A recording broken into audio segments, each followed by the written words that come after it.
So we added Jamey Jasta himself on MySpace. We just sent him a friend request, not knowing if he's a real guy or not knowing. He replied back. He took a clip of one of our old songs, Architects, and he goes, "Are these drums real?" and he goes, "If they're real, call me." And he put his number, and I was like, "This must be real." And then when I called him, he was like, "Hey, what's up? It's Jasta." And I was like, "Okay, this got to be him," But it was weird for me because I watched this guy every Saturday for like years, and like I loved Hatebreed since I was in ninth grade, so he was the godfather of hardcore and metal for me growing up, and I think for a lot of the whole generation. I like to think if I never sent that request, what would have happened? Like I always think about that stuff. Like, what if I never sent him a request?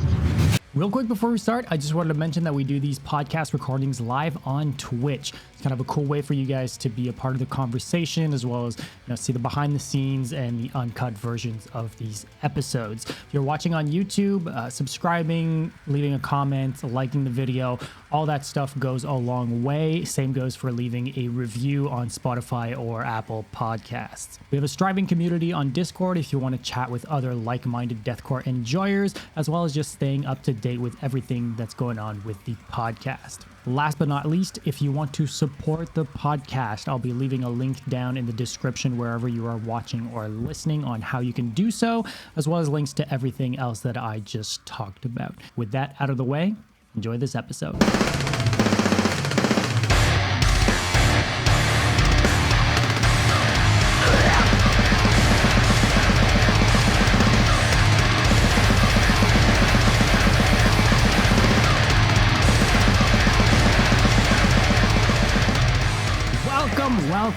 Welcome to episode 56 of the Brutality podcast. My name is Dom, and I'm joined as always by my co-host Yan. And this week we have the pleasure of talking with Rob Walden of Catalepsy, Exotype, and so much more, as we will get into throughout this interview. Rob, how you doing, man? Welcome to the show. Pretty good, man. How are you doing? Doing great. Thanks for taking the time to do this. I just wanted to mention, I guess, off rip, shout out to Kyle Medina, which we've had on the show a couple months ago. He was the one who connected us for this thing. Thank so you. do appreciate Kyle for that. Yeah, Kyle's the homie. You and Kyle kind of go way back, right? Yeah, back in the day when Catalepsy first started, like being Catalepsy with like the Iniquity release and Godless and all that, we would play down in Melbourne, Florida, which is about 30 minutes south of where I live. We'd play at a small little place called the JC's, and Kyle would come out to the shows back then, and I remember like meeting him back in those days and stuff like that. And as Catalepsy, kind of fizzled out and other things happened, Body Snatchers started going, and I remember going to see them and be like, oh man, it's like you guys. It reminds me of kind of what Catalepsy was back in the day, but it's like you guys have like that torch. Yeah, they kept they're keeping further. the deathcore alive, that's for sure. Yeah. No, it's cool, man. Yeah, it was funny actually because he was posting some old flyers and stuff a couple weeks ago too, and he had some of the super old Catalepsy like local show flyers and stuff. I was like, oh, it's some like of the lineups $7. are pretty fucking cool too. Yeah, oh yeah, gone are those days, right? Yeah, paper flyers. I remember handing those out like. Staple gun them to like street signs and stuff. Yeah, man, dude, what a different era for sure. I mean, that's kind of a bit of a jumping point. We could head into maybe some of the olden days. I'd maybe even want to start pick your brain a little bit about. I guess it was kind of like pre-Catalepsy into Catalepsy. I was reading up on some old MySpace stuff, and it's like the bio was we are a death thrashcore band. Wow. Yeah, I liked the name of the genre, but that was, I guess, I'm assuming kind of because of the style you guys were doing before Catalepsy, and then into the more deathcore sound, right? it was. So Catalepsy started in 2004, and I was in high school, and we're supposed to play. There was a high school talent show. I was in 10th grade, and we all wanted to. We was like pick an instrument kind of thing. We already played a little bit, everybody else, but like in our band. But it was just guys from around here and me. Like it was my friend Justin, my friend Ben, and there's me. And we got together to do a talent show, and we didn't have a vocalist to do it with. So we hit up this guy Rick Norman, who's actually the vocalist on the Bleed album way later. Yeah. But he was from another local band at the time called In the Ruins. And so like it was pretty much started in high school, and at that time it was more thrashy. Like I really loved the band like Death, and I loved The Absence, and I loved thrash, like melodic Arch Enemy. That's what I would really like to do. Yeah. So like we were like that, and melodic. exactly melodic, but it's still like there were, did it like really simple kind of breakdowns, like all that remains exactly did it, yeah. So like but as time goes, like we started listening to like really heavy stuff. Like I really loved Beneath the Maskers for like very first Oh release, yeah. and hearing that, and that wasn't, and Ion Dissonance and bands like that, the Red Chord. I love that kind of stuff, and that deathcore wasn't a thing that anybody like the word gent or thal or whatever. Deathcore wasn't a word yet that we all used. It was just that wasn't an explanation for that kind of stuff. And when Suicide Silence would come on tour, they played places like your mom's basement and stuff like that. So it wasn't like a known genre yet, but we were in it because we were like, well, that sounds like a good idea. Let's do that kind of stuff. So that's why we kind of like rose up. I feel like doing that kind of genre at that time. Yeah, it was like oh, go for it, Ian. No, I was just about to say, I still remember on MySpace, everybody would put like death metal and then hardcore because like there was no / experimental a lot of times, right? Those were like the three tags, Or sometimes they'd put like grindcore as one of them, just because some of them were kind of more on the death metal front and they kind of have like grind elements, but exactly. And to me, that's what makes it special. Everybody knew that we had something, but there was like no word for it. It was just like you wanted like gnarly death metal weird stuff with breakdowns, and then the breakdown influence was mostly coming from metalcore, so it was super kind of just like bouncy and fast and special or super slow depending, but like I feel like that's what makes the early days so special. Nobody really you couldn't put your finger on it. It was just like, oh, that's what we're doing, I guess. I don't know what this is, but I love it. Yeah. Exactly. Well, my thing was every Saturday night, it would be MTV2 Headbangers Ball. It would be Jamey Jasta was the host. And every Saturday night, there was no YouTube yet. I'd watch that and I would tape it with a VHS tape and record the whole 2 hours, and watch that. And that's how I got new bands. That's how I learned about bands. That's all there was. Like, I guess you could fall up onto one on MySpace by accident, but that's how I found out about stuff. Just like how Octane does it these days, or Liquid Metal or whatever. So like that, I remember watching that and just being like, watching Jamey Jasta and all that stuff, being so stoked. And that's how I learned about hardcore bands that I normally would never listen to, like Hatebreed, First Blood, and Most Precious Blood, all those kind of Throwdown, and those kind of bands are what influenced Catalepsy a lot for a lot of my writing, because I liked hardcore like that, like heavy hardcore, like stuff like what Nails is now, with like that kind of genre back then. So I think for a lot of us, like I think a lot of times when we went on tour, we would notice a lot of hardcore guys, like older guys watching us. I think it's because we had that like hardcore more than like metalcore, like scene kind of thing. We never had that. We had more like the straight up like hardcore feeling to the death metal part, which made it way more genuine for that time, I feel like. Maybe closer to Despised Icon than exactly that vibe, where it's like the gangster jackets and like it all ties together in a weird way. Always liked it personally, you know what I mean? Like, I always loved the big hardcore, like, just I don't know if you remember like King Conquer, they were super sick, and King Conquer, look at these guys, like nobody on the planet could have told me, oh, they're scene. Like, they were like big hardcore dudes, and that's where Chris from Body Snatcher comes from. I mean, there you go. So it's just, I mean, it was cool to see that aspect as well, like the hardcore roots, like when I think about it, I think about like the Acacia Strain and all those, like just more hardcore influenced and like more tough. I always loved that aesthetic, Me too. That's why I love like a Barrier Dead is one I always loved. Acacia Strain. As far as a guitar player, like always like look up to those guitar players, being like, damn, they look sick. They look like they go to the gym. They'll smash someone's face in, as opposed to like, I look at like someone in As Lay Dying. No offense to their busy day they have today, but you know what I mean? Oh no, definitely. I feel like we had both sides though, right? Like, I mean, like, and it's coming from a super, now I maybe look a little more hardcore than scene, but if you would have seen pictures back in the day, I was a complete just like, oh my, like we're both guilty as charged with the purple skinny pants. Jeans for sure.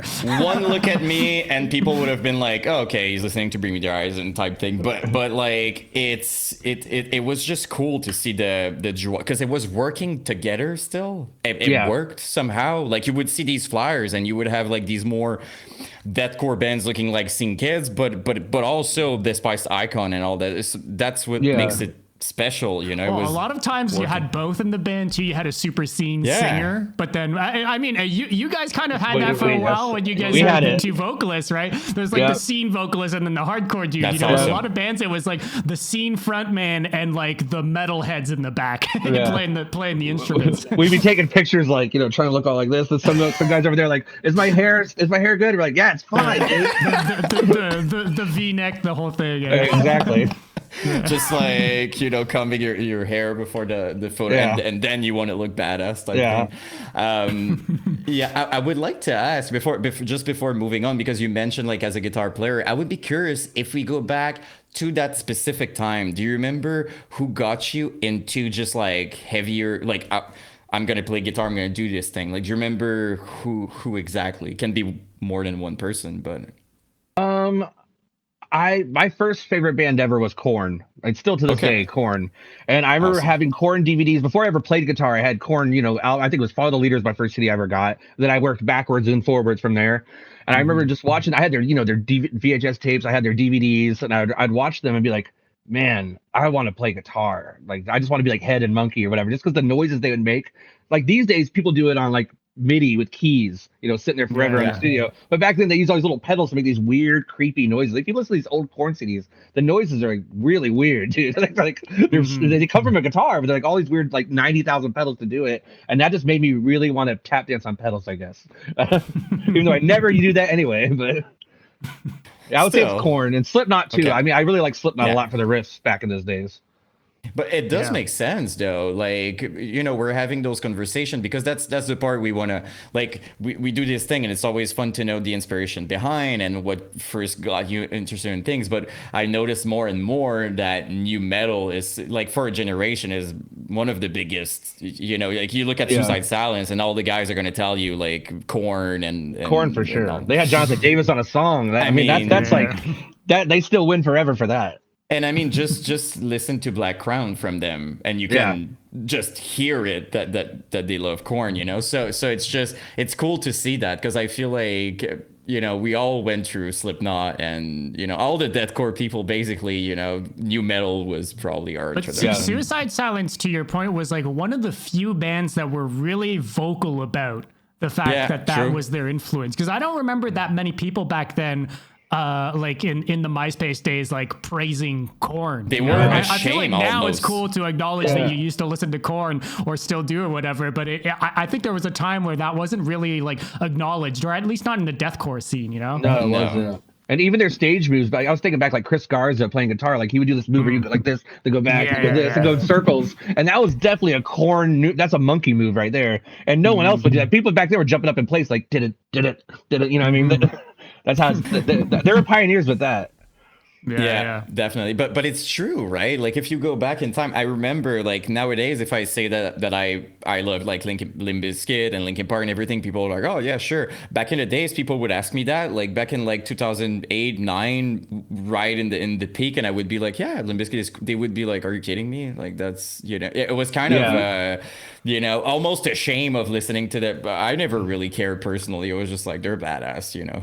I think a lot of it now is Spotify and like, you know, Liquid Metal and stuff like that coming around, and now like we're all, you know, people are now younger kids, younger generations that, you know, would probably listen to like whatever the newest, you know, Lorna Shore, whatever the newest shit is out right now, because they're 18, 19 years old.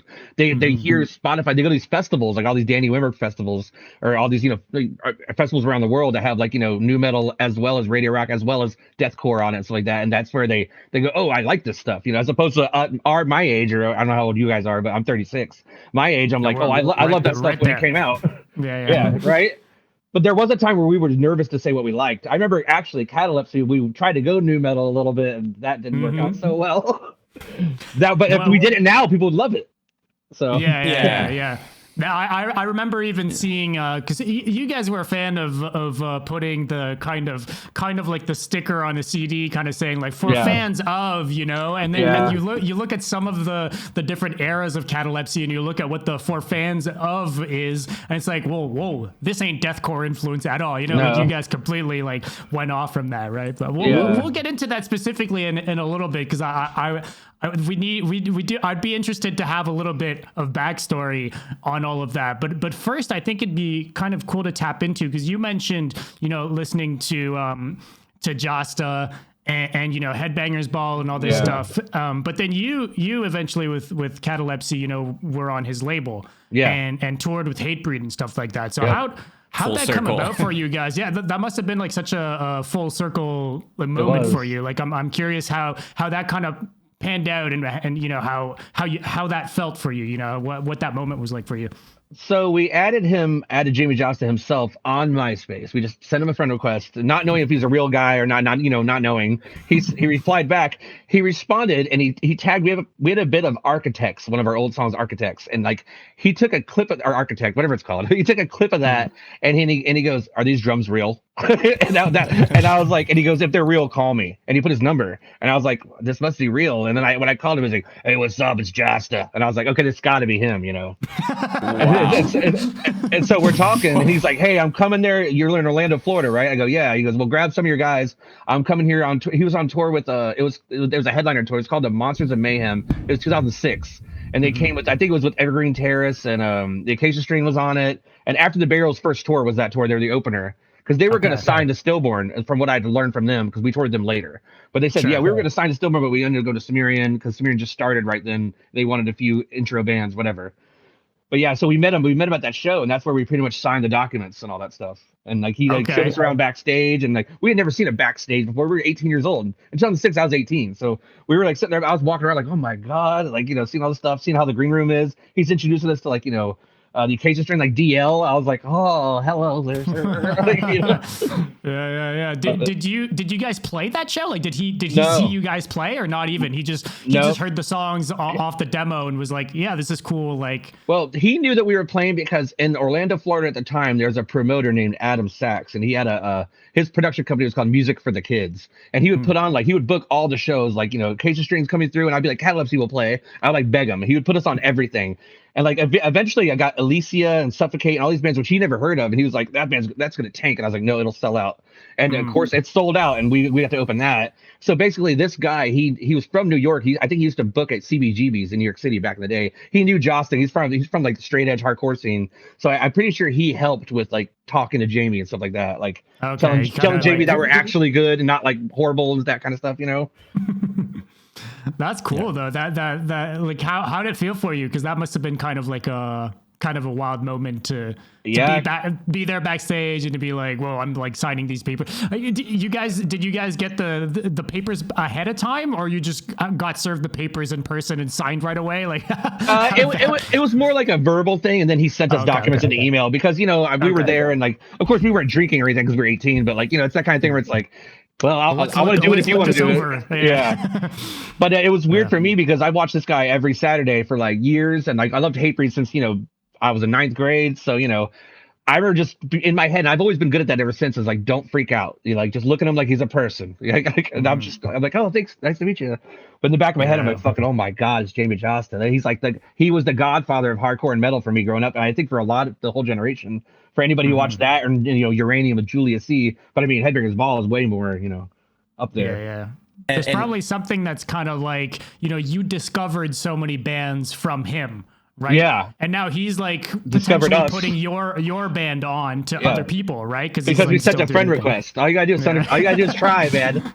Yeah. I like to think if I never sent that request, what would have happened? Like I always think about that stuff. Like, what if I never sent him a request? Yeah.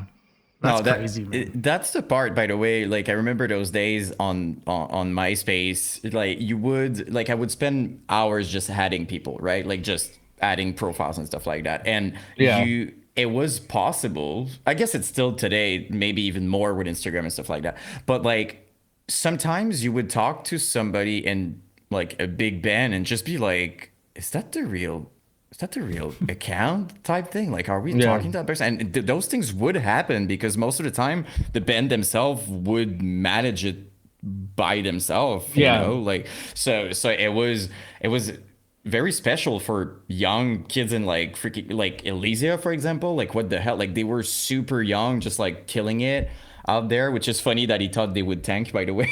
Like, Yeah, because he was so disconnected from that stuff. He was like, I don't know what this new shit is. He's like one of those like old man on Leo's in the cloud kind of guys. He's like, I don't like this. I like Marauder and Blood for Blood. I don't know what this is. I'm like, but trust me. I think, to be fair though, I feel like it's happens every generation, right? Like it's kind of normal to like there's gonna be new things and you just kind of don't get it and you're like, my shit was better back in the day type thing. You know what I mean? Like, I feel like it's kind of always like, well, it's like that Jordan clip you had from last week where Jordan said, what is it? He said something about Lorna Shore. It's just because you're jealous. It's that. It's because I feel these new bands come up where I'm like, damn, we had double bass too. But I'm looking up like, but that's how it is these days. I mean, like, they deserve all the hype they get. Yeah, basically it's just like, you see they get all the attention and stuff like that, and like I can understand though from like if you think about a band, for example, like they've been at it for years and they're still working hard every single day and they didn't have their moment. I can see that, but at the same time, it's just about understanding how these things work, right? Like it's not about, of course there's a lot of talented people out there who unfortunately never gonna get it works like that, it's one of those things, but it doesn't mean that the people there, especially Lorna, don't deserve it. You know what I mean? Like they've been working super hard too, but you always see these people being like, it's overrated. It's overrated. It's a different machine these days. Like back then, you had to have heavy as well because that's how these publication companies would pay out for the music videos to be on there. Because then there was YouTube. Then people were scared of all the downloads, and now there's Spotify. And it's a whole different ball game these days. Like anybody can get big if they try really hard and go out there and go on TikTok's another thing that I see people my age go, oh, I'm not gonna make, I can't believe that I all this time making content, not making music. It's like, make both. I mean, if you wanted, if I was starting right now, if I wasn't tired of doing it already, I would be like, this is TikTok, this is the way to do it. I get it. I mean, back when Exotype and Catalepsy did, we would do all these crazy things to try to get more fans, like including like there were like bots to follow people. We would have like 20 on different laptops at one time. It's not cheating, it's just what you got to do. I was looking through some old Lamb Goat articles, and people bitching about the fact that Catalepsy was spamming the fuck out of their posts on Facebook. I was like, well, look, it's doing something. You do what you got to do. Like, that's hey, these guys are out here hustling. Like, it is what it is. It's like so what? What's the difference between the OnlyFans girls on your Instagram doing it than like bands doing it? It's the same thing. Yeah, but it's fine. Like, to me, it's always like, it never bothers me. Like, it's always funny when I see people being like, oh, they kind of stuff. Just don't follow them. You know what I mean? Like, you have so many choices you can follow. Like, your algorithm is your entire fault. That's what you follow, and you come. So like the funny part to me, these people are commenting the most. So like they're telling the algorithm every day, give me more of that stuff. So like they keep seeing the bands they hate every day. Like their entire thing is just things they hate, and they're just like, I'm tired, I see them all the time. Stop commenting, dude. Like you're just gonna get more of it. It's like Arkham's Razor right there. I mean, absolutely. It's just, and you have a point, by the way. You say like, if I would start today, for example, like I would be like all in on TikTok and stuff like that. If we think about MySpace, we all figured out HTML. I was like 14 doing codes and like I was changing a color. Or do you remember when you would fuck up the whole thing with like one, you would just write like one thing wrong. One slash. And you go back and you're like, no, and you worked on it, but like everybody just did what they had to. It's part of it. If you do what you need to do, like if it's TikTok, I'm sure like the 36-year-olds back then were bitching about having to learn HTML and do MySpace. That's just how she goes. I just want to hand out a flyer and it's made out of paper that someone's going to crumble and throw away. You know what I mean? And it's so funny because you would see these bands that had like a decent audience with like a default MySpace, and then you would have like these sing kids, no music, nothing. They're just there with like the best MySpace layout ever. And they're just there, I remember paying for MySpace layouts too, like to get the player in the middle with the fire around it, where you're like this above it with the logo. And I think ours was like 3 of those like that. Yep, absolutely. Dude, Can confirm. And it did make a difference. If we're being fair, it did have an impact though. It's like an artwork. So it looks like you care. That's the point. It looks like you care. And if you're Yeah. gonna do something, go all in, like go all the way. Don't do anything half-assed. That's why if you're gonna like start a band, you can't. No one can complain about doing. I don't want to do TikTok too much. That's part of the job. Yeah, It might annoy some people. Some people might make fun of you or like oh whatever. But they're not gonna make fun of you when they're asking for guest list 2 months later. yeah, yeah. It's as much part. It's like saying like, oh, it's long doing drums. Like let's just like it's part of what you do, dude. So like now if you want, unless you don't care, like if you just want to do music to do music, like just do whatever. But if you have goals, if you're like I want to go on tour. I mean, like it's not you need to be on every freaking platform. And when all five guys have those goals, that's when you get a magic super band. Yes, Hell sir. yeah. We see that, right? Like sometimes you see like both guitar players are doing like when a full band you put all your chances on your side if you're all if you're all going and Everyone's pulling their weight. before moving on though, I really gotta ask, your logo is so freaking sick. I need to know how that happened. Like is it someone from the band who made it? Did you pay someone at the time? I just want to know how The Catalepsy one. Yes. So there was a guy back. I'm sure he might still live here. It was in Daytona. We used to play Daytona a lot in the Daytona hardcore scene and metalcore scene back in 2004, 2005, 2006. And there was a guy named Matt Randall who would come out to our shows, and he would, I guess he was an artist also as well as he played music as well. And he just drew that out one day and just like scanned it, I guess, and gave it to us. And we were like, yes.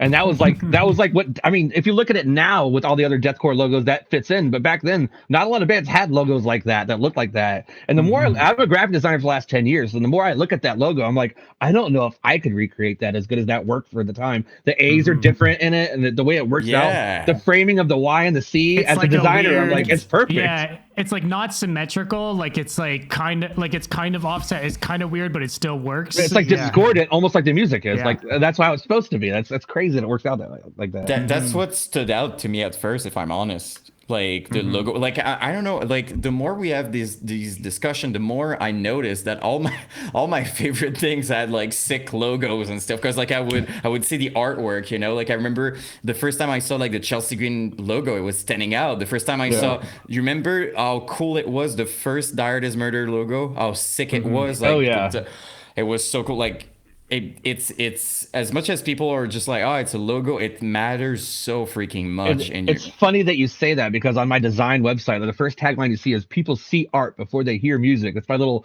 douchey tagline I made up, but it's true, because like unless someone puts headphones on you, like as a terrorist, like listen to this, like you're gonna be walking by, you're gonna click on something like that looks cool or not, and you could totally bypass it, even though it could be the best music ever, or it could be the worst music ever, and they have a good designer. Yeah, exactly. Like it's and I feel like I think you gotta understand that like when you have a band or you want to do something, you're building a universe, so it's like the reason why as a kid I was like attracted to Star Wars and stuff like that is that without even knowing a single thing, you look at this and you're like, that's so badass, you know what I mean? Like I cannot picture a kid seeing Darth Vader and being like, eh. Like, I mean, it's super badass. It's sick. So same thing for a band. Like, if you don't really pay attention to your artwork, you just, and you don't have, it needs to be you have a level of consistency that really matters and creates a difference. Like, I'm looking at my wall and you cannot see everything, but like all, like all these things, like, oh my God, it's getting worse as I'm moving my. Okay, so I see Suicide Silence back there. Yeah, I mean, and especially I love that EP so much, you know, here, sorry. But yeah, so I'm noticing all the biggest albums we had, or almost, you look at those artwork and they all stand out, they're all unique in their own ways, they all represents like an era of the band and everything. So it's not a decision that would be just like, oh, whatever, like just pay someone to do something. Like, I feel like it's something you need to, especially with a logo, you're going to see that logo a lot, as a band. It's going to be everywhere. You're going to do merch, it's there, and merch is a big part of metal. So a good example of a band that's current that does that the best way possible is Sleep Token. Like they have done it the best way, as far as like having like that symbol that you saw, the guys wearing the mask, everything means something. And then every song that came out before the album came out was like different meanings, and like they're just genius at that. Now they're like, Warship, everything's like it's a mass or some sort. Yeah, They're- just they won. just the way they phrase things on social Yeah. media. Even they're like not. It's like kind of not treating it like social media. It's like It's culty. still within their Yeah. universe. Yeah, 100%. The I think you're right. playthroughs they do, Yeah. it's weird, it's special. They put like scenes and whatnot. Like it's Yeah, they're genius. You enter a world type thing, you know, like Yeah. it's That's more what- than yeah. so yeah. I'm not saying it's of course it's difficult to achieve that level, like it's not an easy thing, but I just mean like I'm documenting, you know, a lot of videos. That's what I do on YouTube, you know, like I'm telling those stories of all those bands, and you know, the artwork matters like so much more than what people think is what I wanted to say. Like all those. Yeah, I mean, it goes back to when we would go into a record shop and, you know, Yeah. you'd buy a random ass fucking CD just because the art was cool, not because of what you couldn't hear what was on the CD, but it's like, does this logo and art look cool or not? And I discovered so many bands, you know, in that way. I was, I guess, fortunate enough to be on the cusp of, you know, didn't have to do that for too long before everything was just, you know, on MySpace and on the blogs and stuff. But for the longest time was that. And then even when we moved into illegally downloading music off fucking blog spots and stuff, it was still like scrolling through an endless list of releases, and you would just stop on the ones that looked cool, right? And you'd kind of skirt by the ones that looked like ass. So and as for the logo, the most interesting part to me is you wouldn't know that a band is a deathcore band just by the logo. like a certain style, yeah. Look at the We Are the End logo, for example. It's very clear you're gonna have like breakdowns and stuff like that, you know? Like you're it's in for easy. it. You know, like you look at Despised Icon, right? It was just like, oh my god. And I know Despised Icon and Annotation of Nudopsy would maybe fall more, you know, in a lot of Brutal Dead and stuff like that. But even then, you know, it was just like, okay, that's, you know, somehow made sense. Yeah. You wouldn't know, you know. I think you just think about the Job for a Cowboy logo, right? I think it was the logo for the longest time. You know, everybody wanted a freaking hoodie with the Job for a Cowboy logo just because, you know, it's freaking awesome. So yeah, it's definitely a big part of the lore. You guys, just to kind of hop off of that, you guys played with 3 guitarists for a long time, right? We did have a time where we had 3 guitar players, yeah, and a bass player. And a bass player, yeah. Sound guy's worst nightmare. Was there ever a time where you had the two vocalists as well, plus three guitars? Yes, and it was a lot. What? That is a lot. I think it was like a 1 or 2 tours. I think it was max before we were like, we were in the van like your this. van? What was your van? We had a 15-passenger van where we took all the benches out except for the front 2 seats. So we had like, you know, I mean, you pretty much had to sit on a mattress and stare at each other like creeps. Yeah. That's crazy, though. That's wild. Yeah. And I think we had a merch guy too, so it would be like 8 people in there or something. It was wacky. I mean, the van's one thing, but you know, at an early level too, just being 7 people up on stage and a fucking drum kit of a deathcore band, all that combined is it's pretty cool. A lot of people for a limited amount of space.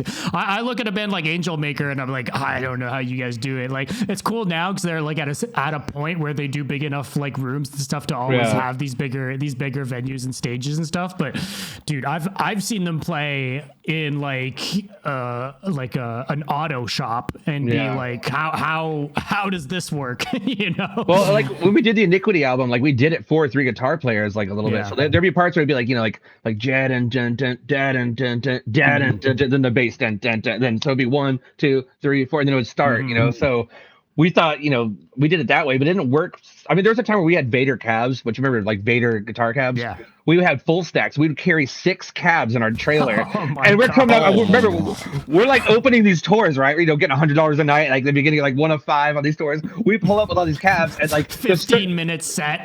The touring manager's looking at us like, motherfucker, dude. Oh my god! They'd be like, "Don't bring it out. You guys are sharing gear." We're like, "Oh, okay." We just blew 3 trailer tires getting here because of that. Sounds good. Do you recall, because something I'm curious about in the writing process is when you have 3 guitar players, is it easier or is there more discussions about, because like you have like way more people kind of on one riff, like do you remember how it was to write together? There was a period of time where I wrote a lot of the stuff, and then we had another guitar player that would write a lot of the stuff, and then drummer. We would all work together. But then as we kind of had a revolving door with members as time went on, which kind of was the problem that led to Catalepsy's ending. Which is because I've talked to a lot of people in the industry about like, oh, I loved that band, but I could never work with it because you had a new lead singer every 2 months. And I'm like, I can imagine that. Imagine trying to look up to like Amir or, the Acacia Strain or Korn. And then like, these bands were, imagine the new vocalist I get it now. But back then, all I knew was we had to keep going. So I was like, hey, you were doing whatever was necessary to keep I was going. keeping it together. I was trying, because I wanted to do that. And, at the age of 18, 19, 20, that's all I had going on. I mean, I was like, keep going, keep churning it out. So yeah, we would have. I mean, I would, but we did have 2 albums pretty much. We had Iniquity, then Bleed, and that was pretty much all there was. So with the writing, like between that time, I mean, Iniquity came out in 2008, and then Bleed came out in 2011. In between that was a lot of tours with different members, trying to like try things out, just keep going until we got picked up finally by another label, Eulogy. Yeah. So You guys were in Drop G too, right? So Iniquity was drop A on the 7th string, where some of the songs we would tune the 7th string up to A sharp, so we make a dissonant chord open. So instead of going 0-1, you're just dun. So you can do fast riffs. I was seeing that in like a live video, and I was like, wait, this doesn't make sense to me, because I was doing the dissonant note, but you were just your second hand was off the guitar. I was like, wait, what's going on here? It was a cheat code, because instead of going 0-1 and then trying to go do trill things, so there's a lot of the stuff I would do for like the song Trust. There's a lot of trills and really hard stuff that I don't know if I could do right now. It's like hard stuff back then, but like it's a lot easier when you don't have to chug open and not have to go 0-1 and go back. But Bleed was in G. The whole thing was in drop G straight. Yeah, because I think back then that was really low for back then.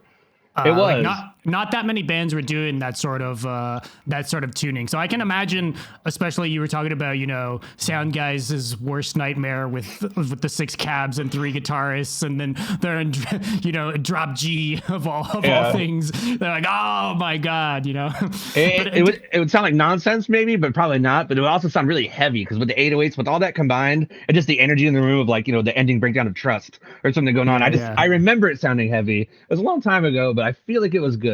People still beat each other up either way. Yeah. I think that was probably something that set you guys apart, though.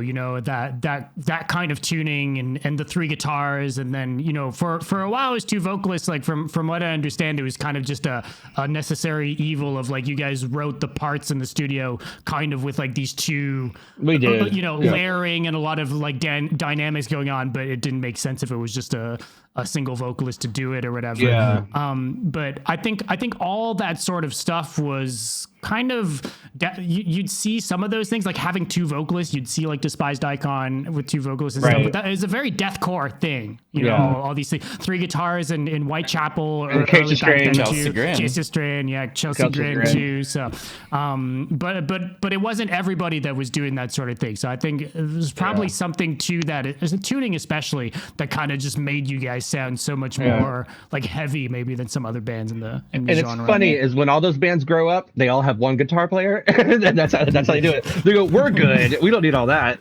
because we have to separate the money. I don't want to separate the money 7 ways or whatever the way.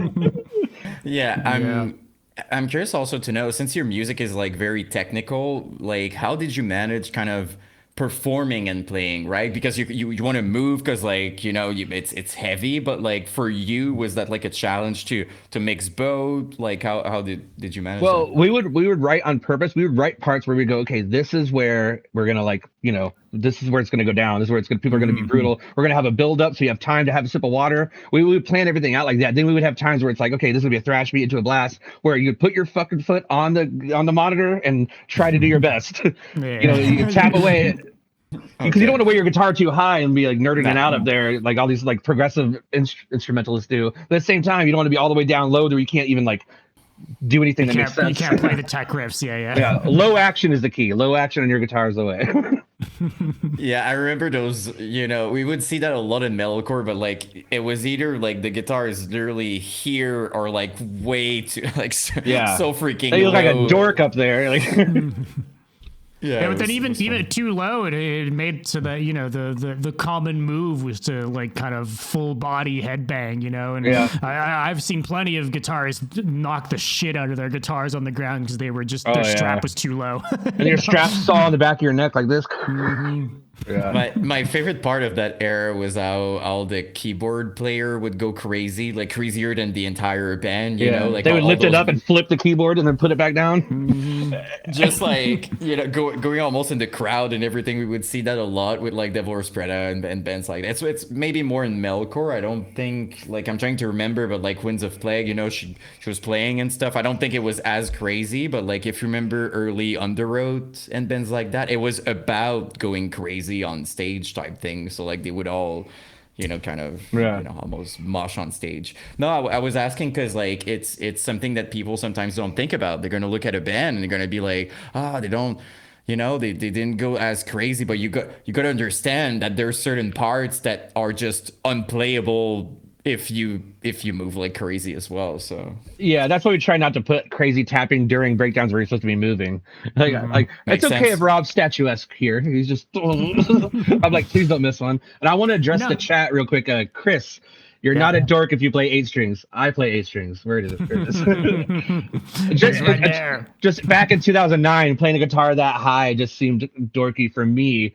If you're just I call it noodling. You're just noodling at someone, which now it's like Polyphia. Now that's huge to do. That's awesome. But back then, shows, when you're playing shows in like a VFW lounge, and the sound isn't that great, and people are just sweaty and throwing people against each other, you kind of want to play stuff that makes fun of people and knocks people. I don't know. That was my vibe back then when I was 19.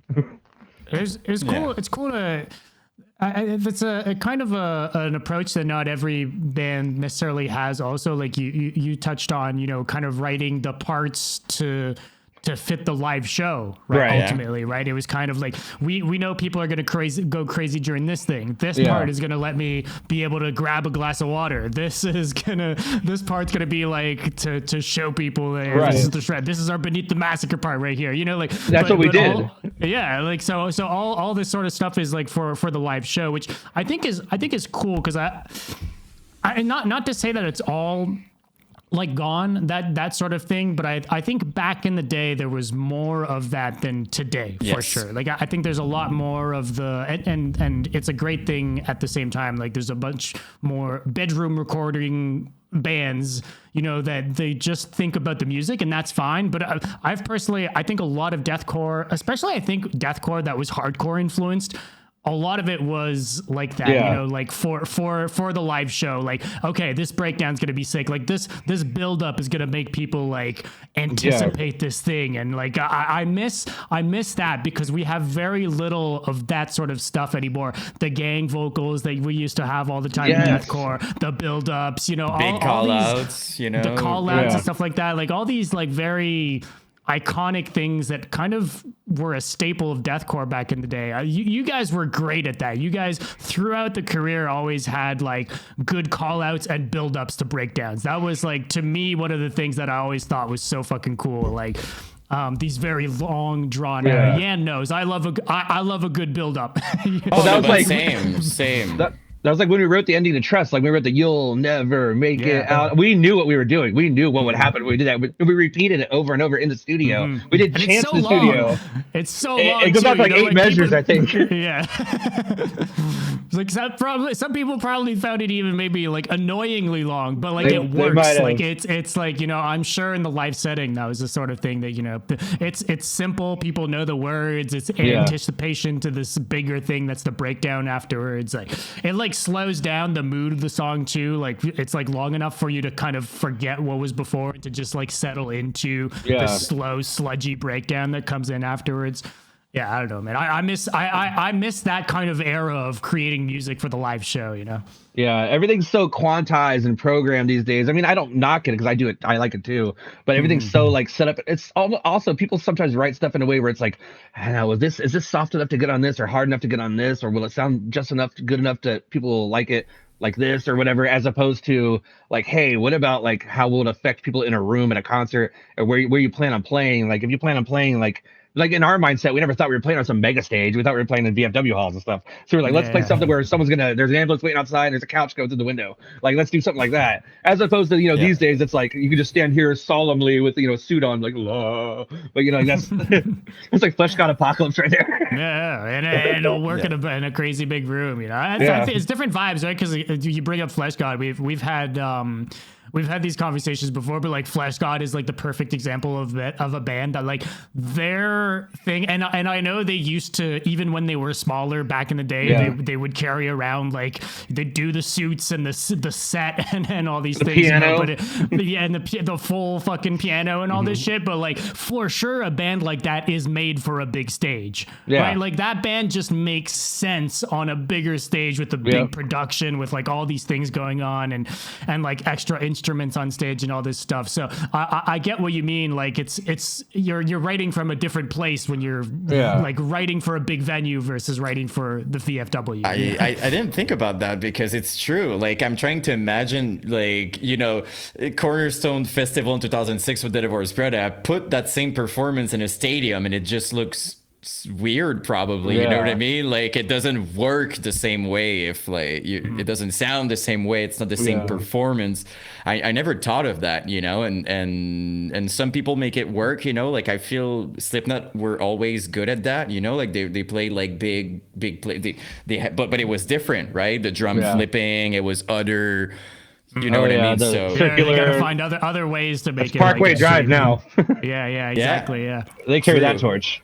Yeah, and but it's true. You need to think about, you know, you mentioned earlier Suffocate and Elysia. I feel like those two bands were also absolutely incredible for the live show. Like they were writing, thinking it's gonna be awesome live. You know? Oh yeah, like the song Swine and all that stuff. And we all know the words to some of the breakdowns. Watch out, some of those words you can't say these days, but like who's the what? Yeah, I love doing like breakdown compilation and stuff on my channel, and most of the Elysia stuff just got like demuted or like I cannot use it. I listened to it recently. I forgot how much stuff that was so. I mean, at the time, normal to say, but it was made to say, but it wasn't made to say like that. It was made to say it, you know, like to drive a point, like look who I am now, like, you know, that kind of thing. Yeah. But I mean, that wouldn't fly now because the world's different. But at the same time, like, you know, doesn't really bother Frankie Palmieri from Amir with vocals, you know, like writing stuff like that. It doesn't. It's different. I don't know. If we're honest though, like most of what, like you go back in time, and I feel like metalcore was almost worse for that, but like it was like, I'm thinking about Asking Xandria with all those sentences they would say and put on the shirt, and you're just like, oh my god. Yeah, with like gold foil or like rainbow foil. It was just, but it was part of just, you know what I mean? Like it was just part of the era. But dude, also everyone was like 16 years old. Yeah, right? Yeah, like, we don't know what we're doing. All these bands, you know, like it would have been weird. Well, it would have been way weirder if it was like a 40-year-old with those same lyrics. You know, like then maybe it would have been more questionable. But I think especially back then it was kind of just like, they're just kids being kids. You know, that was kind of like. But no one's gonna cancel him now. I mean, we could kind of that. I think that's kind of a good segue, because you guys always had the anti-God stuff, some edgy merch as well. You know, I was looking back through some of the old merch. Like how did you guys approach, you know, writing lyrics and stuff? Did you have because okay, so Revolving Door of Vocalists, right? Yeah. But the subject matter kind of stayed throughout the albums and the types of graphics for the tees and stuff. So I'd be curious, you know, obviously like we're talking about how it was a different time back then, you know, but I think a lot of that was like shock value was like a thing that would get you attention, I guess would be one way to put it. But like how was it? How did you guys approach it? I'd be curious.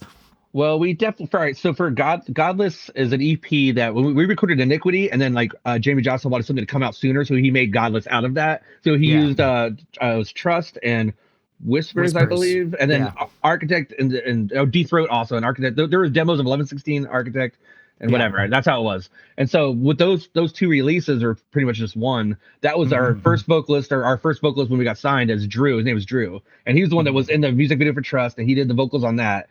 And then he did some tours with them, and then he left. And then when we did the Bleed album, that was this guy Rick, and he did the video for the Bleed video. You know, he's the one that punches the guy and all that stuff with the bag on his head. And so in that album was way less anti-religious as opposed to Sure. the first album, but it's not because he didn't want to be or anything. But Drew wrote all the lyrics, like every single word to that first album. Where with the Bleed album, I did half of the songs. Like I would do some songs, like it would come to me, and I'm writing the riffs, right? So if I write a song, I would be like, wait a minute, well the riffs, the cadence should go da, da, da, da, da, da, da, da, and I would just hear it, and I'd be like, do these work? You don't have to do it, and the guy'd be like, yeah, less work I got to do, you know. But for Catalepsy and for Iniquity album, a lot of it was very anti. It was that and political with the whole like Bush and the oil, like that kind of. Yeah. You know, these are all like You low had the hanging fruit. Osama bin Laden T-shirt and like Yeah. all Oh these things. yeah. Oh, I remember that. Yeah. We would do definitely stuff that would be like, it would say fuck really big on purpose. Like kids would buy it, and I know their mom would tear it up when they got home. I just know it. We had like pregnant nuns smoking cigarettes. I'm like, I remember like showing my parents or them seeing it, be like, oh no. Yeah, Was a lot of it kind of like kind of more for the shock value more than anything else? Was there? I mean, I'm assuming for some of the anti-religious stuff was coming from a place like. Yeah, I would say we all were pretty. It was probably genuine. It was genuine, right? yeah. There was like yeah. a message that was coming from you guys, you know. It was all genuine. I think having the burning upside down cross on our album cover, which translated to big giant scrims on stage, Yeah. touring with bands like For Today. I think having stuff like that was not part of the shock. I almost said shark value, the shock value, but having an upside down cross is a thing where it's like we could not have that, just have burning gears and fire, but having that solidifies the lyrical part. And yes, it does.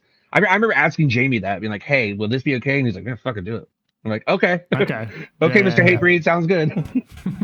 And for writing, do you remember because like it's super obscure, right? Like when you hear those, like especially like 2007 material and stuff, like it's very dark. Like, do you remember if you had like a way to be in that mindset, maybe for your vocalist or for you guys, or it's just like you're together, you're writing, and it goes like that? He would be very like almost like how I heard how Chino of Deftones does it. He'd be very like poetic with it, where he would like want to be alone. Like he would write it on his own, like talking about Drew, our Iniquity vocalist, and like we would all go together in one room and practice like how bands used to, and like practice it and like write stuff together. And then like vocally, he wouldn't have something on the spot. He would like growl, just like have cadence. But then he would go home and he would come back with it all written out, like all in notebooks and stuff. And they were all like, even these days, I look back at the lyrics and I'm like, yeah, I mean, some of them are good for mosh call downs and breakdown call out parts, but a lot of it is very like, I'm proud of him. I'm like, that's like big brain stuff for being 18, 19 years old. The topics you're talking about, and then some of the words he would use, I'm like, that's pretty good. Not that I didn't think he could do that, but yeah, it's thought out stuff. Yeah. And I wanted to ask, is like it's of course people are gonna say, dude, it's deathcore. Okay, I get it, but I mean, like, it's still, to me, it felt like darker than a lot of stuff. Like it was like there's like a dark energy, which works super well for you. But it's even more impressive knowing that you guys were that young, making it. That's very special. It's awesome. Yeah, we were really influenced by a lot of those, like right before we got signed, there was like, at their biggest with the Spy Zacon at that time, and Suicide Silence, and All Shall Perish, especially with the the song Wage Slaves and all that. I remember we were just all listening to this kind of stuff, and Dying Fetus and Skinless and Aborted, and we just got into that mindset as opposed to like the more, I don't know, other like traditional metalcore like stuff. We were listening to like really hard stuff. And just, I think it just really translated into what we were doing. Like it bled into our craft. Yeah. You guys then, kind of moved on to, with Bleed, it was a slightly different sound. It wasn't, I feel like, a lot of the DNA was still there, but I think you'd agree with me that like the general style of the album was still fairly different than Inequity was, right? Like it kind of moved to a more of a digital sound, if that makes sense. Yeah, at least in terms of like the production and stuff like that. Like how was maybe even I was like re-listening to it, and I was like, now like today I'm like looking at like a band like Immure, and I'm like, I feel like I can sense some like Immure influence in like the kind of maybe it's because of the vocalist change too. It kind of changes the vibe to a certain extent there too. But like, do you remember how it was kind of going from Inequity to Bleed, and if there was any like what the thought process there, because you said there was like a 3-year gap between the two, a bunch of member changes and stuff like that, like what was the headspace going into writing Bleed? So with Iniquity, we recorded that at Mana Studios in St. Pete with Eric Rutan of Hate Eternal. He owns that studio, which Jamey hooked that up.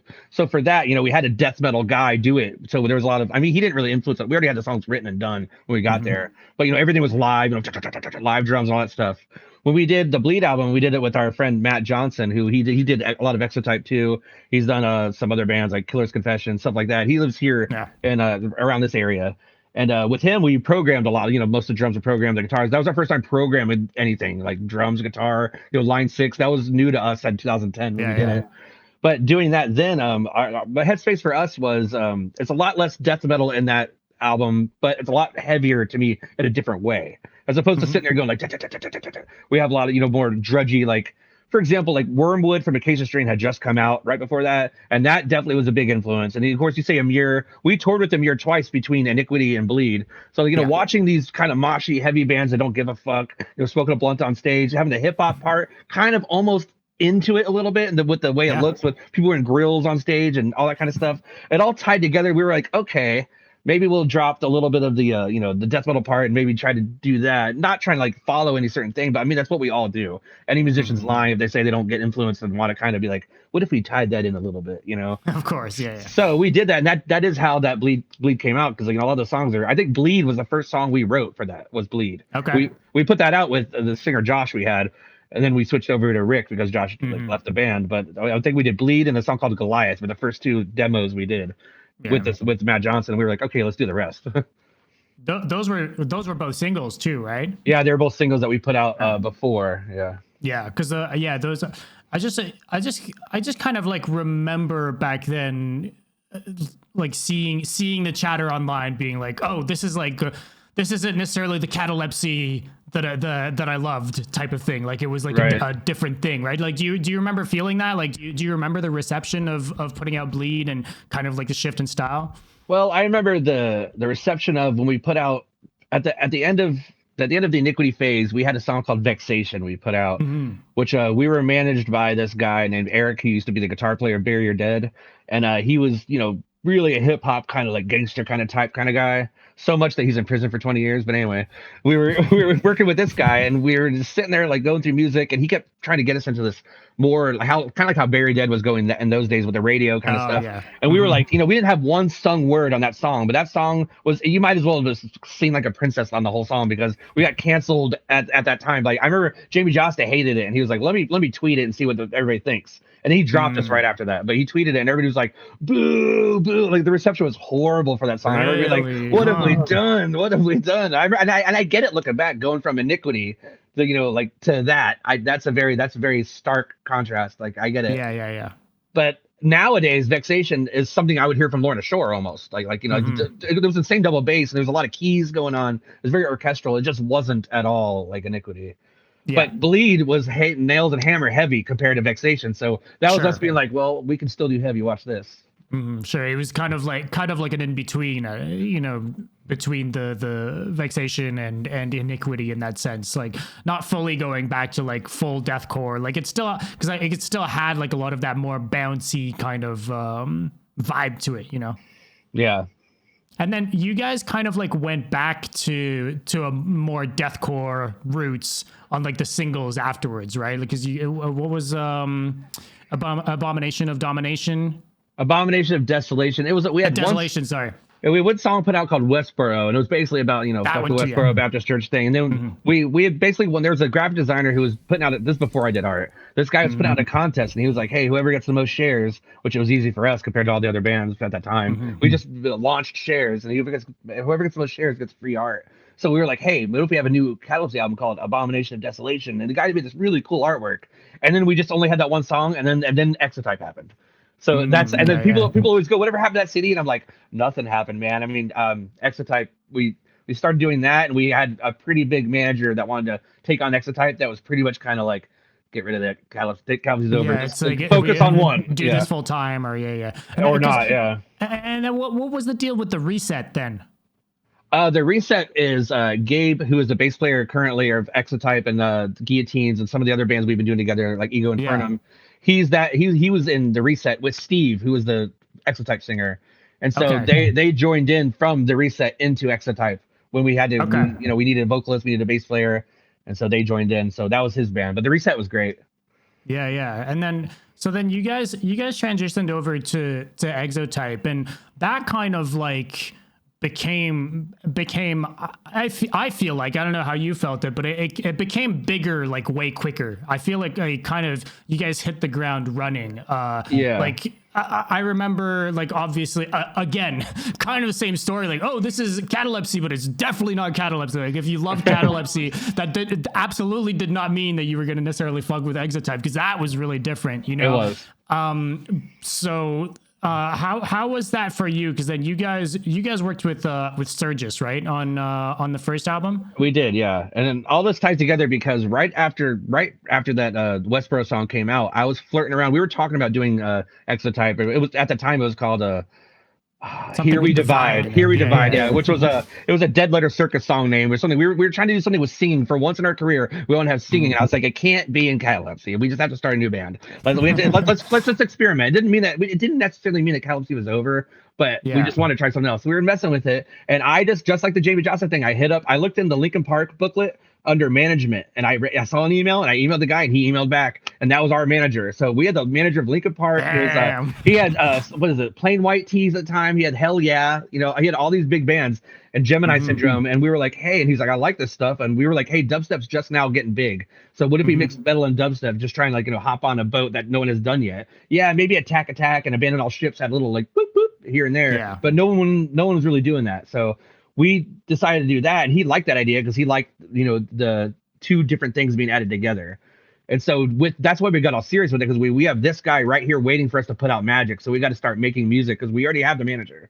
So that's why we were talking to Century Media for a while, and that he didn't like their deal, so we just stopped talking to them. But Rise Records was the one that like really that hooked it up for that, because Rise was, I remember Rise on the phone was like, how did you get the manager's name's Rob McDermott. They're like, how did you get him? I'm like, I opened up the CD case and That's cool though. So then because then the tours that you guys ended up going on for Exotype, I thought was kind of funny. This one tour in particular, you guys were out with the Amity Affliction, but then Obey the Brave was on that tour. Yeah. I just want to ask, because then we're talking about Alex from Despised Icon. You're on the same tour as him, but you guys are both not doing deathcore on this thing, right? Yeah. Like, how did you fuck with Obey the Brave and Alex, and like how was that tour, and was that kind of like a full circle thing? Because I know you must have like Despised from doing Catalepsy, I assume. It was, and he was the vocalist of Despised Icon I liked the most, because I liked the more like tough guy, I like that voice better. So I remember I was talking to him. Me and Gabe especially, because we love their bands. So we were talking to him. I think he was walking by. We played Orlando, and our CD had just came out. We had a first week, I think, of like 991 CDs, which at the time that was CDs. That was pretty good, I guess, maybe for an opening band. But he came up to us. He's like, "Yo, congrats on the first week!" Like he had seen it on Lambgo, whatever. Like, thank you. And that was full circle for us. And we had seen him like watch us. You're playing. You look up at the balcony and you see like those eyes look down. And you're like, oh, he's watching. Hell yeah, breakdown time. You know what I mean? But yeah, it was pretty full circle. And the same way, also, our first tour with Exotype was with I Set to Kill, and the singer of I Set to Kill was dating Alex, the old drummer of Suicide Silence. Alex Lopez. We didn't know that, so we see Alex Lopez get out of their van, and we're like, "What is he doing here?" And he's like, "Hey, what's up, boys?" He was hanging out with us the whole time because, we were the ones that want to drink and smoke and hang out, whatever. We were in our mid-20s, and he was out there with his girlfriend basically. So I can imagine he's like, let me go with you guys. That's cool, man. And how was it working with Sturgis? It was awesome. He was like in his prime back then. Like that was good era of I mean, it's not like he ever fell off, but like he was popping the fuck off around that time. Yeah, I remember we had signed, and McDermott and Rise, they were both on the phone. It was a conference call, and they're like, "Who do you guys want to go with for this first album?" And I was like, Joey Sturgis, because that is the mix. That'll mix what we're doing the best. Because he's already done. When he did the Amir album, Nemesis or whatever it was, there was a little bit of, or maybe it was Solar Flare Homicide. There was a song that had like the wow wow wow, and then I remember I was like, okay, he can do it. He can oscillate stuff. But we also had Matt Johnson, who did most of the work of the oscillation and stuff like that at home here, who did the Bleed album. He did a lot of the pre-production of it, and then would send it over to Sturgis to mix it in, because he's a god at that stuff. But as far as like the the mixing and the mastering and all that stuff, like Joey's amazing. And our engineer was a guy named Nick, and he was great too. Cool. Did you guys go over to Sturgis's, or you guys? Yeah, we recorded drove. back? Okay. No, we drove up to Detroit. We were there for 30 days up in Rochester Hills. But it's technically like the nicer area. It's the nicer side of Detroit. That's Right. cool, man. And yeah, you were mentioning Gemini Syndrome too. You guys went out on tour with them. One of the first tours you guys were doing. Yeah, right? it was Gemini Syndrome, I Set to Kill, then us. It was just 3 bands. Yeah. And it was our first Huh. tour. I remember our guarantee was 250, which I'm so used to 100 a night opening with Catalepsy. They're like 250, and you get food every night and drinks. And we're like, really? I was like, oh my God. Oh, wow. Less members on stage, the whole thing. Definitely. Then we added a keyboard, so we added more. Then, how was it? Like, if you compare the two, like how was it playing like the Catalepsy shows compared to playing with Exotype? Because those are like completely different crowds, like completely different. Yeah. It was still heavy. It still had breakdowns and stuff, and it's still screaming, but it was clearly like you guys were playing with different styles of bands, and different fan bases. How would you compare the two? Like, did you prefer one over the other, or like how do you feel about the two? I will always, deep in my heart, prefer prefer is a weird word to say, but like I would always respect and love Catalepsy because of the not just because it being the first thing, but just because of the rawness of back then. Everything's not TikTok, everything's not like convoluted. Everything was very real. People were in your face, so everything was cool and fun, and there wasn't a lot of competition as much as you would see these days, where like you have to like make content, be an influencer to get there, and like even with Exotype that started having to be the thing. And I don't really mind that. So, but there's just something about that being smaller, even though like Hatebreed tours were huge. That was great. But like a lot of it still was VFW tours in between. And like, seeing Attila come up next to us doing that and all that kind of stuff. It was interesting to see. Then with Exotype is what we had already done. Like speaking on me, I've already done it. So I was, I was already ready. It's good knowing that I was almost like I went through college and that was like the first job. But at the same time, Exotype was, I mean, we did like 3 or 4 tours max, where Catalepsy did like 20, 30. I don't know. So for me, it was different because I felt like it was a bigger thing because Rise Records was bigger than Stillborn, and like the vibe was, I feel like the vibe was Exotype was a bigger band than Catalepsy was. But at the same time, maybe in the back of my head playing, maybe not to me as far as the longevity, if that makes sense. Like, sure, I mean, sure. years grinding it out versus like some good years, it's different. Yeah, no, for sure. Huh. Yeah, and then how about like just from like a standpoint of like playing it on stage, like it must be like a kind of a maybe a bit of a different headspace playing in a band like Catalepsy versus playing with Exotype. Yeah, it was a lot of the same amount of movements as far as like how much my back would hurt at the end of the day. But I would always make up a persona. I feel like there's a persona of Rob 1, who's me every day, and then there's Rob 2, who's the one on stage who you never really meet unless I'm on stage playing it. So the fake person I get to be for 30 minutes or whatever long we get, 20 minutes. And I remember the same thing, like Catalepsy was the same kind of it was the same person, was playing Exotype. But with Exotype, there's a lot more strumming. There's a lot more, there's a lot sing song. There's a lot more. I don't know. It's a lot more younger crowd. I feel like a lot more like, maybe like you'd say like Warped Tour people at that. Cause think about, metalcore. That's more metalcore than Catalepsy was more like, oh my God, is that guy going to shank someone? He might. Oh Jesus. That was more dangerous. It didn't feel dangerous with Exotype as Catalepsy felt. Jesus. I think there's a gang. There'd be like gangs that would come to like crews, like FAM or like all these different like crews all over like the United States. Like, oh, Connecticut's here. What do they have to say? I'm like, I don't know. What'd you do? That doesn't exist with Rise Records. It's all butterflies. Like, yay! It doesn't exist. Yeah, another world, definitely. It's another world. Yeah, they bleed together, kind of, but. Which is the weird part, by the way. Sorry, which is the weird part to me still today. Like I've seen some old flyers, and you would see like Icy Stars with like almost like a death metal thing on the same flyer, and you're just like, oh my God! But it was. There was one thing somehow, and it worked. But Icy Stars is like the headliner, right? And there's like the other bands, like so like all their fans are getting beat up. All these young kids, like, Icy Stars. They're like, oh my God. They were not ready. The two people in the room that are there for the deathcore band. Yeah. Just the crowd killers that got in for free anyway. Mm-hmm. Yeah. You guys played with a lot of, to me at least, like I look at the list of bands that you guys toured with, specifically with Catalepsy. Like I was looking at the list, like you guys played with Fate. Those guys on a couple tours, and like those I fucking love that band. You know, that turned into Shadow of the Colossus and stuff like that. Like, I really fuck with them, but they didn't tour all that much. So I saw them like twice on different lineups with you guys. It's like, wait, that's kind of cool. But you guys played with a bunch of, I think, really underrated bands that I don't always see on these lists. Like Left to Vanish was another one of those. Yeah, we toured them twice. Once was Psyopus, and then another time it was Rose Funeral and Waking the Cadaver. We toured with them. With Left to Vanish. Yeah, which that's a dope ass tour. That's a cool lineup. For sure. That would be big VFW halls. I mean, there'd be like probably 300 kids in a VFW hall that would look like it would fit. When it was all empty, when you're setting up, it looked like it would fit like 100 people. There'd be people. There'd be violence during Waking the Cadaver. That band was scary. I mean, that was prime their day, because I was like 07, like 06, 07. That was like early for you guys too, right? Yeah. Yeah, I think we toured with them it was summer of 08. It was Waking the Cadaver, and it was the opening band was called Without Remorse, which now some of those members are in Internal Bleeding.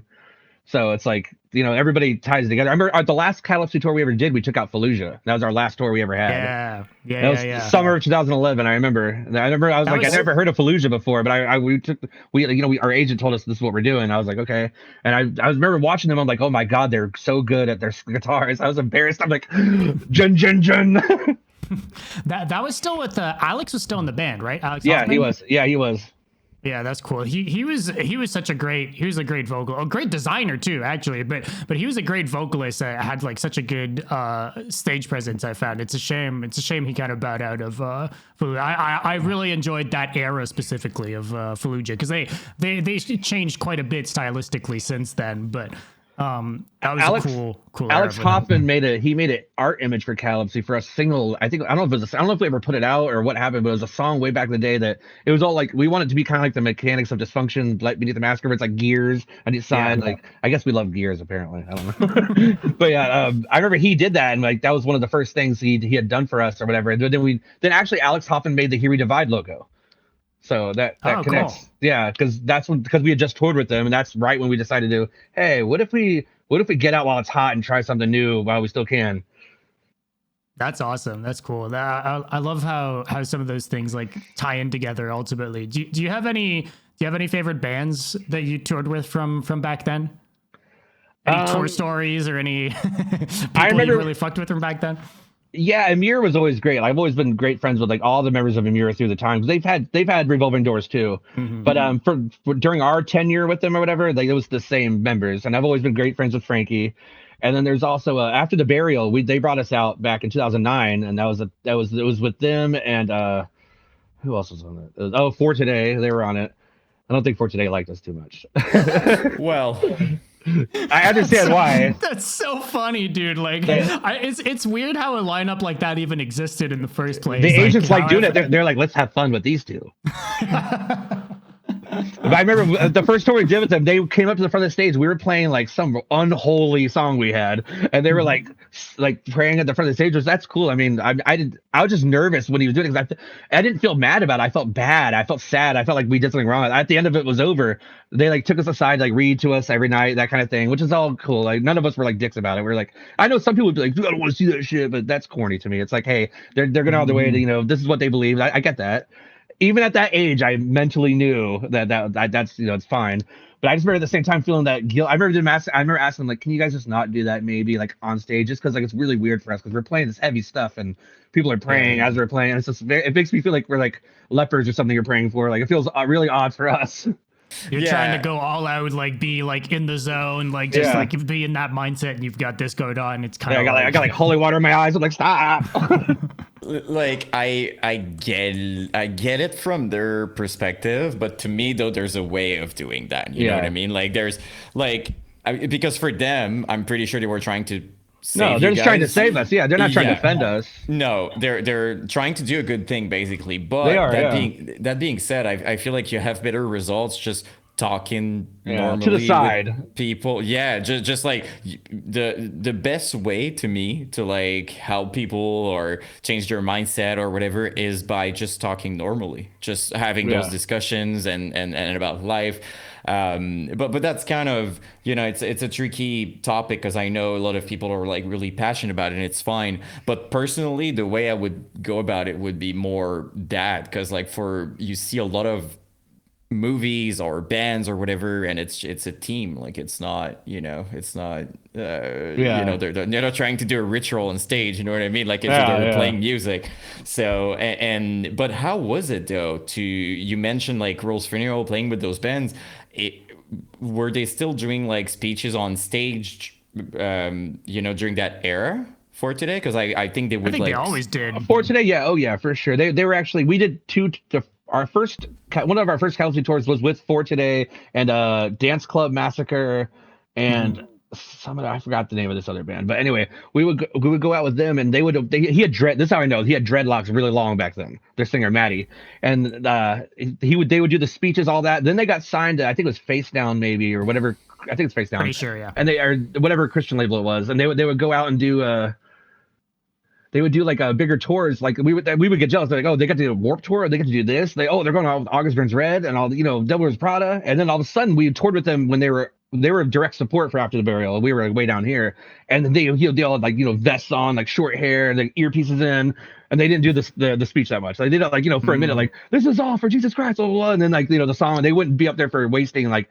10 minutes of time where they could be playing songs, because, you know, they have managers who are like, hey, you have a career now, you have songs that the fans, you know, you have to, especially with ASCAP and stuff like that. Like, you know, the more songs you play, the more, you know, it's all business.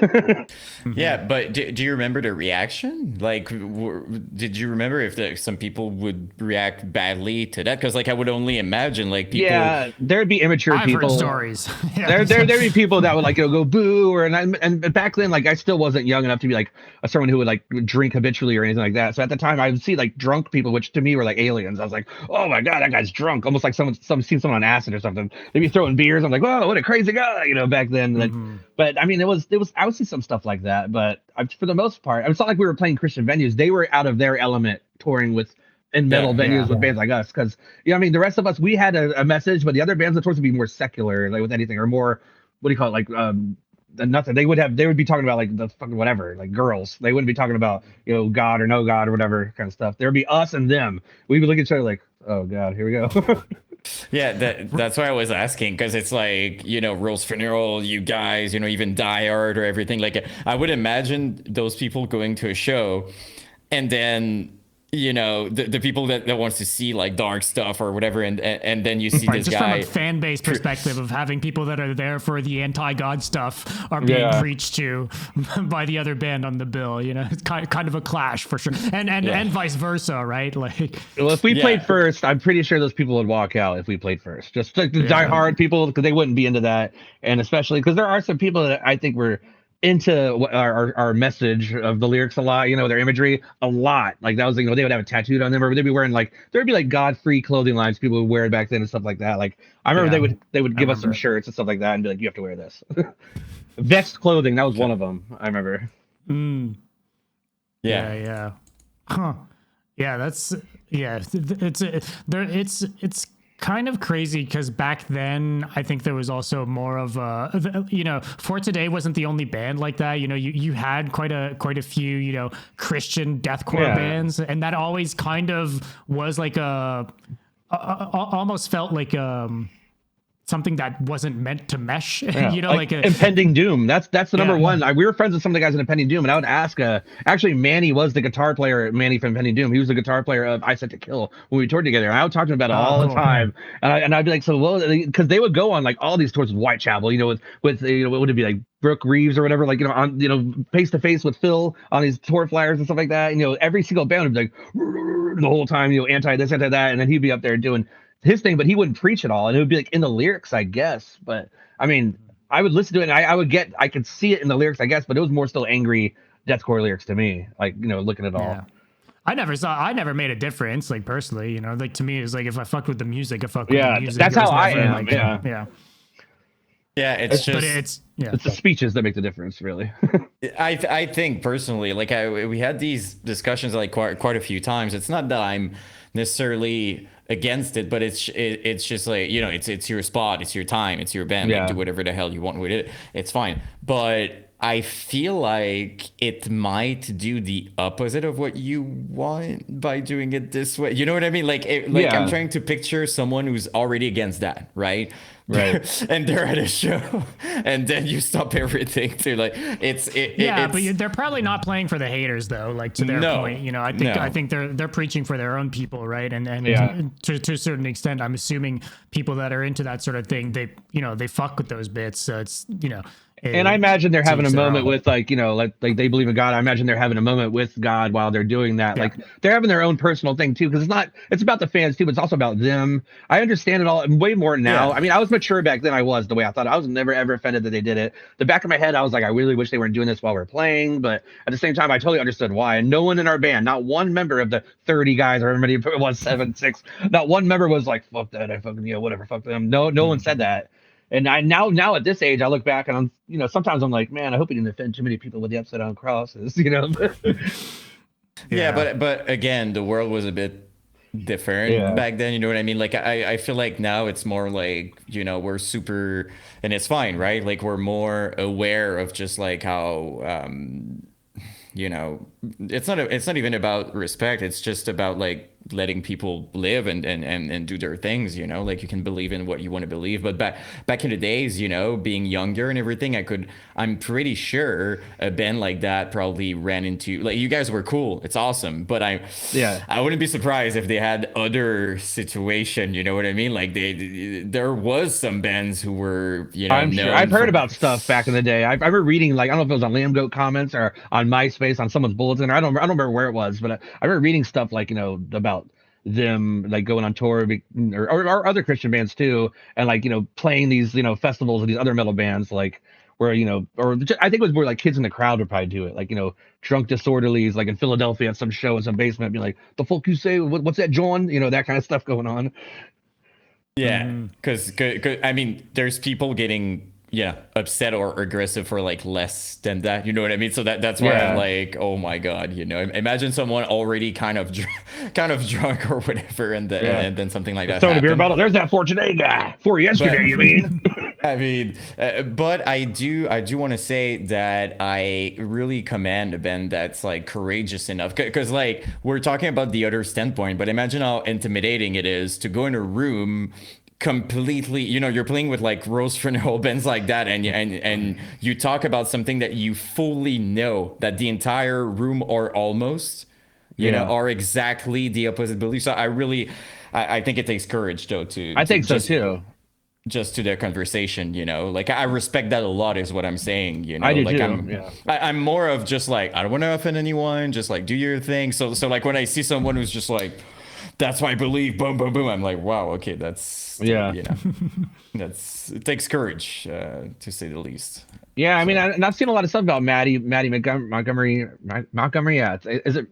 Was it, what is his last name? Is it Montgomery? oh Something my along Something those with an M. lines. god, Yeah. Well, yes. I know that he has his own church. I think it lives. Yeah. I think it might be Alabama or Tennessee, one of those states. He has his own church and all this stuff. I saw an article about it recently about he donated a bunch of money, or his church did, to people through the storm for Asheville, something like Yeah. that with the hurricanes. It's just he's a good guy altogether, you know. So, and I haven't talked to him since the last tour we did, which was '09. So I mean, it's been what, like 16 years, 15 years. But I'm sure Mm-hmm. he's been a great guy this entire time. He's a great guy then, you know. He would stand up for what he believes, and I mean like you were saying, it's very noble, and you know, Yeah. you have to be proud of that. Yeah, and sorry, go ahead. Oh, I you're didn't want to. It's just, I think it was pretty cool as a concept in the music, being like, you know, when he would say like I'm fearless and stuff I just want to say I think it works on the other side too, like being against evil and stuff like that. Like I felt Yeah. like they did, because we didn't have, like, we're talking about for today, but as you said, Impending Doom, I feel like there might be like most people don't even know sometimes that like Right, they it took don't. me a long time to know that they were, but for today was so freaking upfront about it. And if you Yeah. think about their rise in the scene, they were almost one of the only band being that upfront and stuff because like by that time, the Divorce Preda, all those bands were not as much. You know what I mean? They Yeah, were kind a lot of of people had fallen off yeah. of the Yeah. wave, Like so to Under Oath. speak. Yep. Yeah. So it was special to see because when for today, I don't remember when they kind of stopped or whatever, but like they were pretty much, you know, it's a band I like actually, but like they kind of stopped and we didn't have, correct me if I'm wrong, but Yeah, another band kind no one of, replaced them in that yeah, sort of yeah. in that sort of style and I don't think that so. sort of yeah. Yeah. From my perspective, could be wrong, but yeah. Nah, not What like in the underground scene. I don't think there is a band that ever replaced them that kind of way. I mean, there's big Christian rock bands, of course. There's still like the Oh band yeah. Red and stuff like that, and all these other bands. But there's not one that grew up in a scene where they're surrounded by bands like Rose Funeral and Catalepsy Yeah. and Whitechapel and whoever else and the Acacia Strain and all these like really mean sounding, bands. As a Big Brothers looking down, kind of mean, kind of vibe, bullyish almost vibe with the music. So I mean, I'm sure they're that, like you were saying earlier. I'm sure it's badass that they did that. Probably coming out like, oh my god, where are we? Yeah, because it's like I didn't, to be honest, I didn't know that part before doing like the documentaries on YouTube or having the podcast. In my mind, those bands always played with metalcore, like kind of bands in along the same lines. Like I never thought Yeah. that they would have been on a stage There with. was a lot. There was a lot of that too, right? So I think that's kind of, you had Face Down Records and you had like the Scream for the Prayer tours and all this sort of Yeah. stuff. So there was, I think, like a big, I guess, like community around like them doing things quote unquote on their own, Yeah. doing their own thing. But yeah, it always was interesting to see the two of those worlds Right. blending together, especially just deathcore in general or like heavier bands in general, but then specifically anti-religious bands Right. with inverted crosses on their scrims on stage. Yeah. It's pretty Yeah. it's a pretty eclectic mix. But I'd love to maybe talk about some of the stuff that you're doing more recently, if you don't mind. We could kind of close off with. I'd love to maybe talk about real quick, maybe some of the design stuff. If you're still doing any music, I know there's been several offshoots of different bands and stuff. What are you up to these days?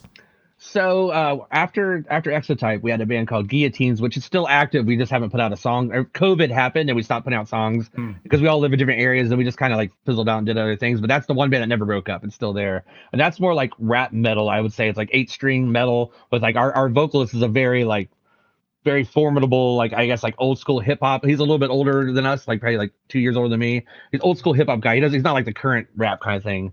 Like mumble, he hates mumble rap. It's more like if you could mix like Wu-Tang Clan with like Meshuggah, like vibes Oh on my certain God. on some songs, Sure. not all the songs, but maybe Korn. I don't know. But yeah, we put out an album with we were signed to, it was Franz's label, Stay Sick. We did Oh. that. So we did because we live in Orlando. He lives in Orlando. It was easy. We did that, and then after that, that was around 2018, 2019. And then Gabe had made a band called Ego Infernum, which is like a deathcore, death slam, like heavy band, like Spite with Black Dahlia Murder kind of thing going on. And I joined that, and we did the music videos together. We did like 4 videos with that band, and then we never got a chance to play a show yet. And then we joined another band called Dark Summer, which is like a rock band that was just straight up. They were immediately doing. They'd done some festivals and stuff like that. And with the expertise I had known from Exotype and like the managers I had known, and people that were more in that rock crowd, I was Yeah. heard these songs and I was like, okay, this could work with these people I know, with the connections. And we tried that out for a while, and it's just kind of like I've been writing music lately. None of it's like stuck to the point of playing shows yet. We did do an Exotype reunion show 2 years ago. It was a Saw Central that, Florida yeah. Metal Fest. How Yeah. was that? That was really cool. It took about 6 months of preparation from the summer to when the fest was, of like, getting everybody together, getting all the tracks making sense right after all these years, making sure you would re-record things that we had to. Were you I had to, stressed though? I mean, like nervous or were you? I was very nervous for that because I was like, hey, I really that band ended abruptly, and I really didn't like the way it ended, and I really missed playing a lot. And it was kind of things where it's like you can go through a breakup or something bad can happen in your life, but you miss that the most because that's who you are. As my personality, my whole life has been touring and playing shows, and that's over. So at that time, I really wanted that fest to work, and so I designed all the artwork for the fest. So we got a slot on the main stage, with Drowning Pool and Body Snatcher played, and Signs of the Swarm or whatever. I'm trying to remember all the band names they played, but yeah, we played that day with all those bands. So the heavy day, but we played at noon, so it was very hot. But it was a cool thing to do. We got to play a longer set than usual, and like we had all old school fans that came out that you might never see us again, so this is your time. Yeah. But it was awesome. Yeah, it was great. There's live videos of it on YouTube, I think, and stuff like that. And it was, I mean, we did play first, so there might have been like 400 people as opposed to like thousands later in the day because of the festival. But it felt good to do it either way. I wouldn't care if there's 10 people. Yeah. Just getting back on stage and Yeah, playing music, getting the band back together. Yeah, it was Literally. awesome. Yeah, in a practice space, all our instruments, like, oh man, does your back hurt? Yeah, the first time not using cabs, we ran everything just digitally straight through the PA, no cabs at all on stage. We'd never done that before, so it was all new. Or like, is this what these kids are doing these days? Have you heard of those neural DSPs? Which is cool, I guess, right? Like you, despite the fact that it was a reunion, there was still new stuff being added into the workflow, into putting the show on, right? Which probably makes it even more interesting, to dabble with and to fuck around with, and just doing the same old thing again. Basically, yeah. And it was cool just to get everybody together in the same, I mean, a lot of us all haven't hung out since then all together, but some of us are still good friends. We see each other. A lot of people just live in different areas, so it's kind of hard to like, hey, you want to hang out? Well, I live 3 hours away. Call me. It's rough sometimes, but it was a good feeling. All right, Chris in chat is saying front of house is definitely better than carrying 3 4x12, 6 4x12s. I agree. I agree, Chris. I agree. Yeah, leaving the Vader home, the Vader cabs at home for this one. Oh yeah. Well, now I got Mesa because after Vader we got endorsed by Mesa, and we ended up getting 2 of these big oversized 4x12 cabs, and these things are so heavy. But the oversized were the way to go, man. Oh yeah, they're huge. Like I'm talking, it looks like a 6x12 the size of it. But I remember lifting it upstairs sometimes, and be like, oh my god. Yep. You can go to a third story shitty venue with no elevator or other way to bring your gear up, and that's when you're reminded that this thing sucks. There's a lot of those. I think there's one called Smiling Moose in Pittsburgh. That was a lot of stairs. Also Warehouse. There's all these places in these different venues I played, or different cities that are just like that. We look up and I'm like, why are there so many stairs? I was like, we're on the ground floor, right? They go, oh no, that's the bar. You're playing up there. I'm like, why are we up there? Why isn't the bar up there? Hey, it is either you were walking the cabs up or the drunk people were having to go back down the stairs at the end of the night. So that's true. That could be a domino effect into me with the cab. Exactly. Cool, man. And then what about the design work? Oh yeah, so I've been ever since 2015. I made my my business official. So it's been about 10 years, and due to all the people I knew from touring, I got a lot of clients easily that were bigger bands like All That Remains, Bury Your Dead. Like I was good friends with Bubble, and he's from Bury Dead, but he was also in All That Remains at the time. And he was like, hey, we need a shirt here, we need a flyer there, and he's like, you want to do it? Then I did some of the Bury Dead stuff. I did some of their shirts. And I did some of Body Snatchers stuff, some of their shirts. And I've done Attack, and I've let's see who else I've done. Oh, I did Post Malone when he first came, back when he first came out. Because he used to be, or he was going to be in Crown of the Empire. He was like, he's a scene kid back in the day from Texas or whatever, Austin or wherever he's from. And I just remember like someone from his team reached out to me, and they're like, hey, he wants this guy, and I didn't know who Post Malone. It was so long ago that I didn't know what his name was yet, and I'm very in tune. I never heard of Post Malone. I think the song White Iverson was the only song that was out yet or something. And I remember he just got a tattoo of the 4 horsemen or whatever it is. He wanted that tattooed, and he wanted that designed in the clouds, and like his city is Dallas or something like that. I remember I did that art, and it was supposed to be for a song called Deja Vu that had Justin Bieber on it. And it ended up being an alternate art that I think they put out in some other place like Japan or something. And the main art was just him, which I mean, that's what you should do if it's a rapper. Just put the rapper in. Why am I doing this like death metal cover of like, a city burning with a tattoo and this guy 4 horsemen? I'm like, well, this is not going to be the right imagery. But I was like, hey, I'll take the money. I'll do it. But yeah, I mean, I do a lot of like surreal artwork and stuff like that. I do logos. Sometimes I do commercial businesses, like a lawnscape company will be like, hey, I see all your heavy looking crazy stuff, but can you do like a lawn care company's logo? I was like, yes, I can do a lawnmower. Look, grass, spikes, it's all the same. There's like barbed wire coming out of it, like fire. They're like, no, bad, Rob, bad. That's cool, man. Well, fuck. Dude, this is a really cool conversation, man. I really appreciate you taking the time to do this with us. I don't know if you've got anything that you'd want Want to shout out anywhere we should check you out, or any final words before we let Yeah. you get on with your day? Well, in the comments, I saw someone was asking what my favorite like local bands are from around here and stuff like that. And there's Oh, a band yeah. called Insectile that's like coming up, and they're sick. They're like extreme. I would say it's like more Black Dahlia Murder kind of sounding kind of stuff. But I hate saying what someone else sounds like. But I'm good friends with their singer, and like they're just great. I see they're popping up on all these fests left and right here around in the Central Florida area, especially playing Tampa and the death metal scene, which that's the death metal like haven is Tampa. That's where it all came from, basically. So yeah, they're a great band. That's one to look out for. And yeah, that's all I got. Hell yeah. Well, cool, man.